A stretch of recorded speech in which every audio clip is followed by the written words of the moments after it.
Hello friends, આજે હું તમારી સાથે શેર કરીશ જે ગુજરાતીઓ લોકોના ઘરે બનતું જ હોય છે. તો ચાલો બનાવીએ ઝટપટ તૈયાર થઈ જતું મસાલેદાર ભીંડાનું શાક.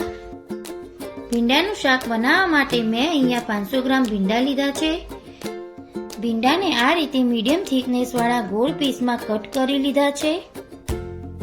તો ભીંડા વધુ પડતા પતલા પીસમાં કટ નથી કરવાના, સાથે તેને ધોઈને એકદમ કોરા કરી લેવાના છે. ભીંડામાં થોડો પણ પાણીનો ભાગ હશે તો શાકમાં ચીકાશ આવી જશે.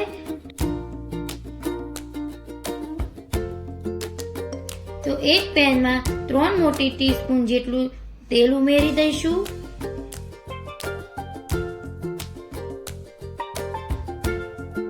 હવે ગરમ તેલમાં 1 ટીસ્પૂન જીરું, 1 પિંચ જેટલી હિંગ ઉમેરી દઈશું. 10 થી 12 કળી લસણને ઝીણું કટ કરીને ઉમેરી દઈશું.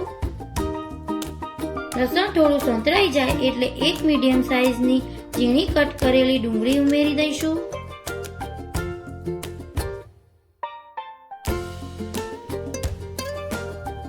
તો ડુંગળીને 1 થી 2 મિનિટ સાંતળવા દઈશું.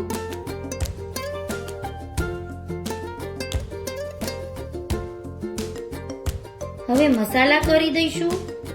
1 ટીસ્પૂન હળદર પાવડર, 1 ટીસ્પૂન લાલ મરચું પાવડર, 1 ટીસ્પૂન ધાણા જીરું પાવડર, સ્વાદ મુજબ મીઠું ઉમેરીશું. હવે મસાલાને મિક્સ કરીને ભીંડાને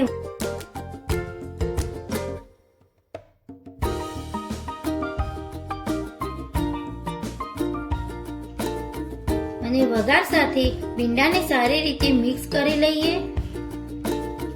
તો હવે ઢાંકણ બંધ કર્યા વગર જ આપણા ભીંડાને થોડો સોફ્ટ થાય ત્યાં સુધી તેને કૂક કરવાનો છે. તો ભીંડાના શાકમાં એકદમ સરસ કલર જળવાઈ રહે તેના માટે આપણે ઢાંકણને નથી ઢાંકવાનું અને વચ્ચે શાકને કૂક થતું હોય ત્યારે તેને હલાવતા જવાનું છે, જેથી તે પેનના તળિયે ચોટે નહીં. તો શાકને કૂક થતા લગભગ 5 થી 6 મિનિટ જેવું થઈ ગયું છે અને આપણો ભીંડો પહેલા કરતા થોડો સોફ્ટ થઈ ગયો છે. તો તમે જોઈ શકો છો આપણું ભીંડાનું મસાલેદાર શાક તૈયાર થઈ ગયું છે. એકવાર જરૂરથી બનાવજો, બધાને બહુ જ ભાવશે. તો ટિફિનમાં કે બપોરના જમવામાં એકદમ ઝટપટ તૈયાર થઈ જતું મસાલેદાર ભીંડાનું શાક સર્વિંગ પ્લેટમાં કાઢી લઈએ.